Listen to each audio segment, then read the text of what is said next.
കുന്നംകുളത്ത് നടക്കുന്ന revenue school കലോത്സവത്തിൽ ഗോത്ര കലകൾ അരങ്ങേറി. ടൗൺഹാളിലെ ഒന്നാം വേദിയിൽ ഹൈസ്കൂൾ, ഹയർ സെക്കൻഡറി വിഭാഗം ഇരുള നൃത്തം, പണിയ നൃത്തം മത്സരങ്ങളാണ് നടന്നത്. മോഡൽ ബോയ്സ് സ്കൂളിലെ വേദിയിൽ UP വിഭാഗം ഓട്ടം തുള്ളൽ, HSS വിഭാഗം ഓട്ടം തുള്ളൽ, പറയൻ തുള്ളൽ, ശീതങ്കൻ തുള്ളൽ, ചാക്യാർകൂത്ത്, വട്ടപ്പാട്ട്, ദഫ്മുട്ട്, കോൽക്കളി എന്നീ മത്സരങ്ങളും നടക്കും.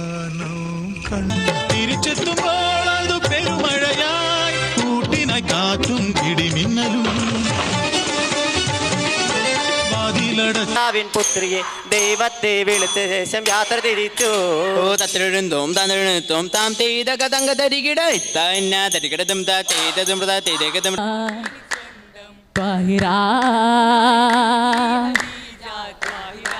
പുനാരി ബീവി ഖദീജ ചുരത്താണ്ടി കാട്ടിൽ അഭയം തേടി ഈ കാട്ടിലെ കാവിൽ ഓടി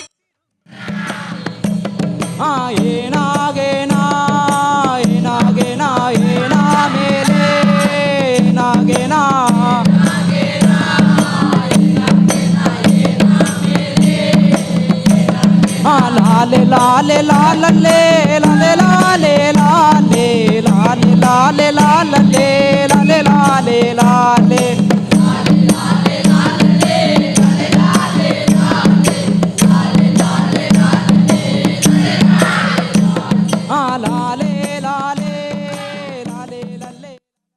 കൂടുതൽ വിവരങ്ങളുമായി മുകേഷ് ലാൽ ചേരുന്നു. മുകേഷ്, ഇന്ന് ഗോത്ര കലകൾ ഉൾപ്പെടെ ഉള്ള ഒരു ദിവസമാണ്. പ്രധാന ആകർഷണം എന്ന് വേണമെങ്കിൽ തന്നെ പറയാം. ഇന്നിപ്പോൾ ഉച്ചയോട് അടുക്കുമ്പോൾ എങ്ങനെയാണ് പോയിന്റ് നിലവാരം? ലിറ്റി, കലോത്സവം അതിൻ്റെ ഏറ്റവും ആവേശത്തോടു കൂടി തന്നെ രണ്ടാം ദിനവും കടന്നുപോയിക്കൊണ്ടിരിക്കുകയാണ്. ആദ്യ ദിനം പിന്നിട്ട് ഒരു ദിവസത്തെ ഇടവേളയ്ക്ക് ശേഷം രണ്ടാം ദിനം കലോത്സവം എത്തിയപ്പോൾ ഔപചാരിക ഉദ്ഘാടനം രാവിലെ നടക്കുകയുണ്ടായി. AC മൊയ്തീൻ ഔപചാരിക ഉദ്ഘാടനം നിർവഹിച്ചു.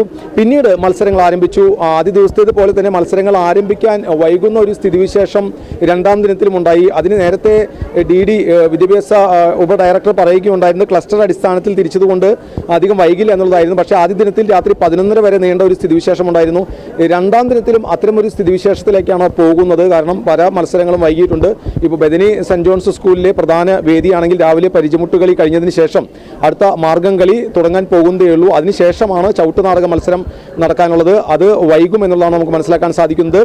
വിവിധ വേദികളിലായുള്ള മത്സരങ്ങളിൽ ഇന്ന് ഹൈസ്കൂൾ, UP വിഭാഗം, സംഘനൃത്തവും നാടു നൃത്തവും തന്നെയാണ് ഏറ്റവും ജനപ്രിയ ഇനങ്ങളായിട്ടുള്ളത്. അതുപോലെ തന്നെ മാർഗം കളിയിലും ഈ വേദിയിലും ധാരാളം ആളുകളെ പ്രതീക്ഷിക്കുന്നുണ്ട്.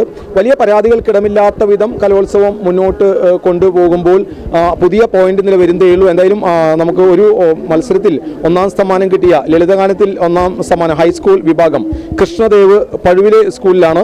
കൃഷ്ണദേവ് എത്ര കുട്ടികളുണ്ടായിരുന്നു മത്സരത്തിന്? 12 പേരുണ്ടായിരുന്നു. 12 ഉപജില്ലകളിൽ നിന്നും കുട്ടികളുണ്ടായിരുന്നു. അതിൽ മത്സരിച്ചാണ് ഹൈസ്കൂൾ വിഭാഗത്തിൽ കൃഷ്ണദേവിനെ ലളിതഗാനത്തിൽ ഒന്നാം സ്ഥാനം കിട്ടിയിട്ടുള്ളത്. എന്തായാലും കൃഷ്ണദേവിൻ്റെ ഒരു ലളിതഗാനത്തിലെ വരികൾ തന്നെ നമുക്കൊന്ന് കേൾക്കാം. ആദ്യത്തെ ഒരു 2 വരി.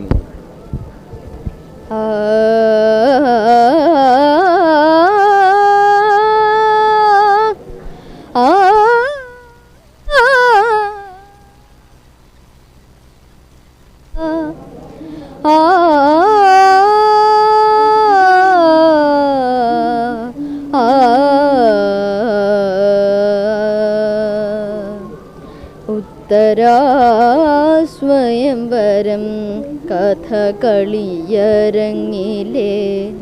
ഉത്തരയാകുമിൻ തോഴി നിൻമിഴിയിണയിലെ നീലാംബരത്തിലെ നിർമ്മല ഭാവത്തിൽ മുഴുകി ഞാൻ ഉത്തരാ സ്വയംവരം കഥകളിയരങ്ങിലെ. കൃഷ്ണദേവാണ് അതിമനോഹരമായി പാടി ഉത്തരാ സ്വയംവരം എന്ന വരിയിൽ തുടങ്ങുന്ന ഗാനത്തിനായിരുന്നു ലളിതഗാനത്തിൽ ഒന്നാം സമ്മാനം ലഭിച്ചത്. എന്തായാലും മത്സരങ്ങൾ പുരോഗമിച്ചുകൊണ്ടിരിക്കുമ്പോൾ പരാതികളില്ലാതെ മുന്നോട്ട് പോകുന്നു. ഇത്തവണയും ഒരു പരാതി ഉയർന്നത് ഭക്ഷണശാല കുറച്ച് ദൂരെയായിരുന്നു എന്നുള്ളതാണ്. YMCA ഹാളിലായിരുന്നു ഭക്ഷണശാല. അങ്ങോട്ടേക്ക് 2 കിലോമീറ്റർ ദൂരം ബദനി സ്കൂളിൽ നിന്നും അതുപോലെ തന്നെ മോഡൽ ബോയ്സ് സ്കൂളിൽ നിന്നുണ്ട്. ഈ ദൂരെ കൂടുതൽ വീണ്ടും പരാതിയായി ഉയർന്നു. അതുപോലെ തന്നെ നേരത്തെ പറഞ്ഞതുപോലെ തന്നെ മത്സരങ്ങൾ വൈകിയത് ഒന്നാം വേദിയിലെ കലോത്സവത്തിൽ ആദ്യമായുള്ള ഇരുള നൃത്തവും പണിയ നൃത്തവുമെല്ലാം ഉദ്ഘാടനത്തിന് ശേഷം ശേഷം വൈകി അല്പം മുമ്പാണ് ആരംഭിച്ചത്. ഇതും പരാതിയായി ഉയർന്നു. എന്നാലും ഏറെ പരാതികൾക്കിടയുമില്ലാത്ത വിധം കലോത്സവത്തിലെ രണ്ടാം ദിനം മത്സരങ്ങൾ പുരോഗമിക്കുകയാണ്. ലിറ്റി. മുകേഷാണ് വിവരങ്ങൾ നൽകിയത്. കുന്നംകുളത്ത് നടക്കുന്ന റവന്യൂ സ്കൂൾ കലോത്സവത്തിൽ മത്സരങ്ങളെല്ലാം നല്ല രീതിയിൽ തന്നെ പുരോഗമിക്കുന്നു എന്നാണ്. ഇന്ന് പ്രത്യേകതയായ ഗോത്ര കലകൾ കൂടി അരങ്ങേറുന്നുണ്ട്. ഉദ്ഘാടനത്തിന് ശേഷമാണ് അത്തരം മത്സരങ്ങളിലേക്ക് കടന്നത് എന്നാണ് മനസ്സിലാക്കാൻ സാധിക്കുന്നത്. പരാതികളില്ലാതെ തന്നെ കലോത്സവം രണ്ടാം ദിനവും മുന്നോട്ട് പോകും.